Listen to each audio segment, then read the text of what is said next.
Star-crossed lovers, horrific body horror, and a completely ridiculous script. What the hell is Tromeo and Juliet? I was completely shocked by this movie, as I think you will be too. Troma Entertainment's ridiculous punk retelling of the classic Shakespearean story, Romeo and Juliet, that somehow totally fucking works. With an awesome narration by Motorhead's Lemmy and directed by Lloyd Kaufman, the founder of Troma Entertainment, and written by the now comic book money pit known as James Gunn. It's even featuring his brother Sean Gunn, famous for playing Kraglin and mocapping Rocket Raccoon in the Guardians movies. Pretty cool. Anyway, like, comment, subscribe, or as usual, I'll kill the family dog. If you're like me and you've never seen or heard or anything about this movie before, I don't blame you. I had to do some less than savoury ways to achieving this movie. It is literally the classic Romeo and Juliet story we all know and love, but this is the Troma take, a horrifically crappy looking movie that is pure entertainment. Purposely looks shit, but that's kind of part of the charm. The two families, the Montagues and the Capulets, are families at war, but this time it's soft porn director versus another soft porn director. It's the battle of the ages. Anyway, we follow Tromeo and his family, led by, well, one of the other soft porn directors, Monty Q. Get it? Capulet swindles Monty Q into signing over the business to him. So I'm not gonna lie, I'm not a fucking English teacher, so if you don't know the story of Romeo and Juliet, go read a book. Nerd, gonna go over the fucking basic story of Romeo and Juliet, but don't get me wrong, it's not basic, but you know, they teach teenagers it, so fuck off and read that. This movie is everything you've ever wanted. Obscene dialogue, horrifically low budget gore, but some fucking creative gore at that, and what seems like endless nudity and softcore porn. I'm not complaining, but it's pretty cool. Some of the visuals and ideas in this movie just make you think, what the hell is going on inside James Gunn's head? I was not expecting it to go the way it does.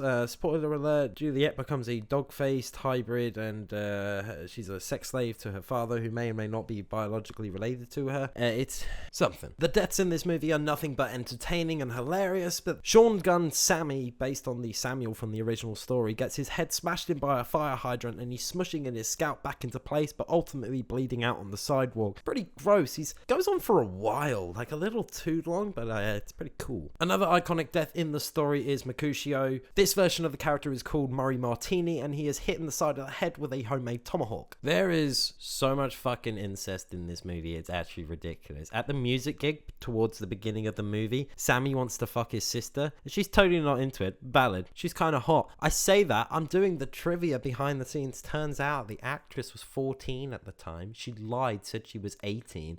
And then because she felt so bad, she lied again and said she was 16. Anyway, they didn't show any nudity of her, but like he's groping her and stuff. And I was thinking, oh, that's a good looking woman. And now I'm like, that's cool. Okay, so I'm just gonna spoil the movie because, you know, I don't know. Stop watching the movie if you don't want to ruin the experience. But at the end of it, it takes a turn. As I mentioned, Juliet turns into a human dog hybrid, and don't tell me you wouldn't though, you know, because she's pretty hot. Anyway, it doesn't end the way that it's meant to go. There's a fight, and Romeo and Juliet end up surviving, but in a huge revelation, they find out that they're also siblings. After everything, they just turn to each other and go, fuck it, and end up together in a twisted conclusion to a much beloved story. Who doesn't love a bit of incest? Anyway, the budget for Tromeo and Juliet was $350,000, and it's a little hard to get a number on how much money it actually made due to Troma Entertainment's independent and controversial nature. The film had very limited cinema screenings, but Tromeo and Juliet's world premiere was at Cannes Film Festival on 13th of May 1996. I really wish I didn't choke up in fucking May then. This film came out only a few months after Baz Luhrmann's Romeo and Juliet, with the maybe pedo Leo DiCaprio. I think we know which is the best out of the two films. To make this video a bit longer, I had a look at some fun facts about Tromeo and Juliet. So James Gunn only got paid a shocking $150 for the screenplay. Crazy to think his pay increase since taking over the DCU. But $150 is absolutely obscene. The Toxic Avenger, Troma's most famous character probably, who starred in multiple Toxic Avenger movies, 3 of which I've actually reviewed on this channel already, but they are equally dumb and funny and just stupid and great in every sort of way. Anyway, the Toxic Avenger is seen at the costume party at the beginning with his infamous mop. Troma founder and director of this movie, Lloyd Kaufman, is seen in the bar at the beginning, making a great cameo. The footage of the car flipping is recycled from many Troma movies, including Sergeant Pulaski, NYPD, Terra Firma, and Citizen Toxic Avenger 4. Thank you. Anyway, you've done it. Yet another video. I'm proud of you and your big cock. For the ladies, odd-shaped boobs are okay. No one is judging. Like, comment, and subscribe, or as usual, I'll kill the family dog. Thank you very much. Blah, blah, blah, blah, blah.